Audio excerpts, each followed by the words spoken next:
Hi all, അസ്സലാമു അലൈക്കും.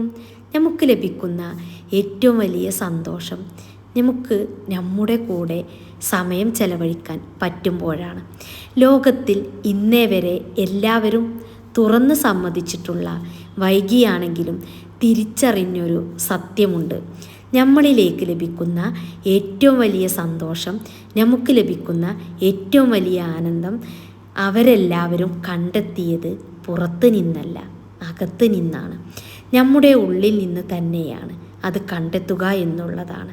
അങ്ങനെയാവുമ്പോൾ മറ്റുള്ള ആരുടെ കൂടെ ഇരുന്നാലും അതിനേക്കാളും പവർഫുള്ളായിട്ട്, ഏറ്റവും ബ്യൂട്ടിഫുള്ളായിട്ട് നമുക്ക് ഫീൽ ചെയ്യുക നമ്മുടെ കൂടെ ഇരിക്കുമ്പോഴാണ്, തനിച്ചിരിക്കുമ്പോഴാണ്.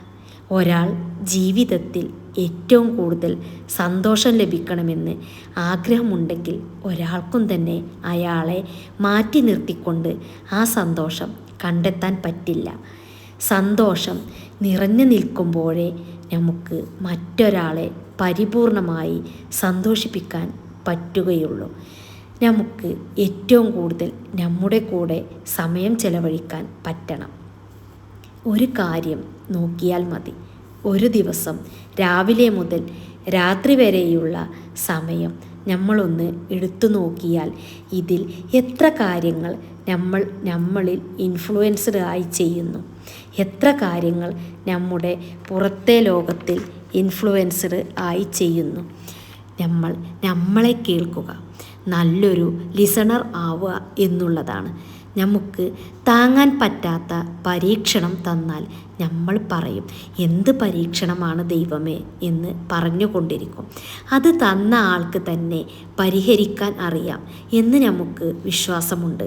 പക്ഷേ നമ്മൾ ആ പ്രശ്നത്തിനെ പരിപൂർണമായി അക്സെപ്റ്റ് ചെയ്യാത്തത് കൊണ്ട് അതിനെ കംപ്ലൈൻറ്റ് ചെയ്തുകൊണ്ടിരിക്കുന്നതോടുകൂടി നമ്മുടെ ദൈവത്തിൻ്റെ ഭാഗത്ത് നിന്ന് പോലും സഹായം വരുന്നില്ല.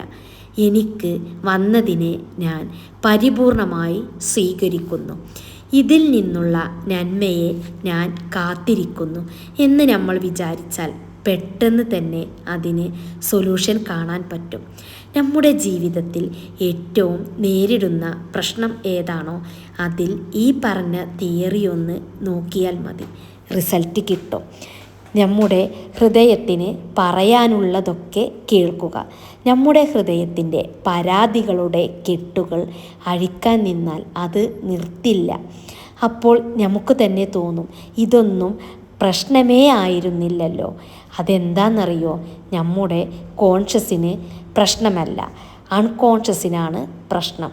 നമ്മൾ പോലും അറിയുന്നില്ല നമ്മുടെ ഉള്ളിലെ ലോകത്തെ എന്താണ് സ്വാധീനിക്കപ്പെട്ടിട്ടുള്ളത് എന്ന്. നല്ലൊരു ലിസണറായിട്ട് നമ്മളാവുക, നമ്മളെ കേൾക്കാൻ തയ്യാറാവുക. നമ്മളെ പരിപൂർണമായിട്ട് അക്സെപ്റ്റ് ചെയ്യാൻ തയ്യാറായാൽ നമ്മളെ പരാതികളുടെ കെട്ടുകൾ കുറയാൻ തുടങ്ങും. ആ സ്ഥാനത്ത് അനുഗ്രഹങ്ങൾ വന്നു ചേരും, കംപ്ലൈൻറ്റുകൾ കുറയും. അങ്ങനെയുള്ള ഒരാളുടെ മനസ്സിലെ ഗ്രാറ്റിറ്റ്യൂഡ് നിലനിൽക്കുകയുള്ളൂ. ആദ്യം നമ്മളെ അക്സെപ്റ്റ് ചെയ്യണം, ശേഷം നമ്മളെ കേൾക്കണം. എന്നാലേ നമ്മുടെ ജീവിതത്തിൽ സന്തോഷങ്ങൾ വന്നു ചേരുകയുള്ളൂ. ആ സ്ഥാനത്ത് പരാതികളുടെ എണ്ണങ്ങൾ കുറയാൻ തുടങ്ങും, അനുഗ്രഹങ്ങളുടെ എണ്ണം കൂടുകയും ചെയ്യും. നമ്മൾ പലപ്പോഴും കേട്ടിട്ടുണ്ട്, ഒരു പാരൻ്റ്, ഒരു ടീച്ചർ നല്ലൊരു ലിസണർ ആവുക എന്നുള്ളത്.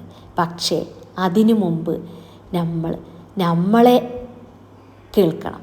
എന്നാലേ നമുക്ക് ഒരു കുട്ടിയെ പരിപൂർണമായി കേൾക്കാൻ സാധിക്കുകയുള്ളൂ. എന്നോട് ഒരു നിമിഷം. Thank you.